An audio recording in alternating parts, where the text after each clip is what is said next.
The door was not a place. It was a pressure differential. The Arcadia stopped drifting. It started to tilt.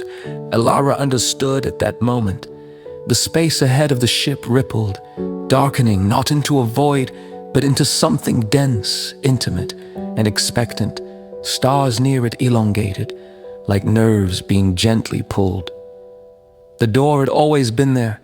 The Shard hadn't created it. Her father hadn't found it. They had only grown compatible with it. Alara stood alone on the command deck, though alone no longer meant what it once had. Her body hummed softly, every altered structure resonating in harmony with the distortion in her head. The listening organ within her chest pulsed, translating forces no human language had ever survived. Beyond the door, something vast shifted, not approaching, waiting. "You can stop," her father's voice said carefully, not urging, not commanding. He had learned restraint. That's the part they never tell you. She laughed once. A sound imbued with hallmarks shattered the glass of the viewport. "Stop," she asked. "You mean seal it again? Pretend the universe didn't knock?" Memories flooded her. It's memories now, too. Civilizations that burned themselves blind, trying to hear what waited beyond. The architect, hands as they shattered the first shard, not to save the universe, but to delay a conversion they weren't ready to finish. Alara placed her hand on the console. The ship responded like a living thing. The team placed the remaining crew in stasis, mercifully unconscious. She had felt their fear earlier, blooming like static. She had wrapped it in silence.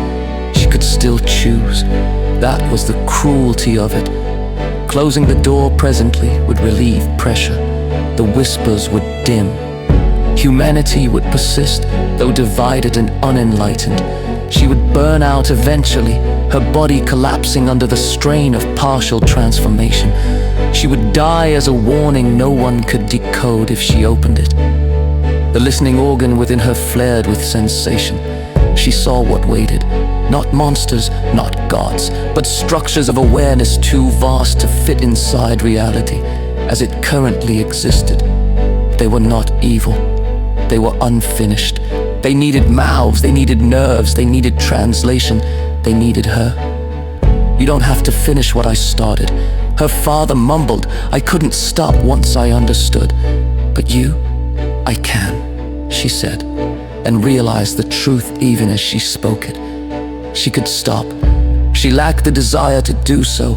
Alara looked out at the warped stars, at the thin membrane of reality, trembling under accumulated silence. She thought of every unanswered signal humanity had ever sent into the dark, every prayer disguised as a broadcast. She leaned forward, placed both hands on the console, select how far the door swings open. Not all at once, she muttered inwardly, "You don't get to rush us."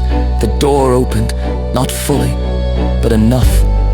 Enough for a single impossible syllable to pass through. Systems awoke across Arcadia, sensors overloaded in nearby space. Centered minds on distant worlds woke from sleep. They suddenly knew something had heard them. Alara felt herself stretch, not break, not dissolve, but anchor. A hinge, a promise. The door did not consume her. It stayed, waiting for the next choice. Somewhere in the future, human records will misremember this moment. They will think it was first contact, but Alara knew better. It was not a contact. This was consent.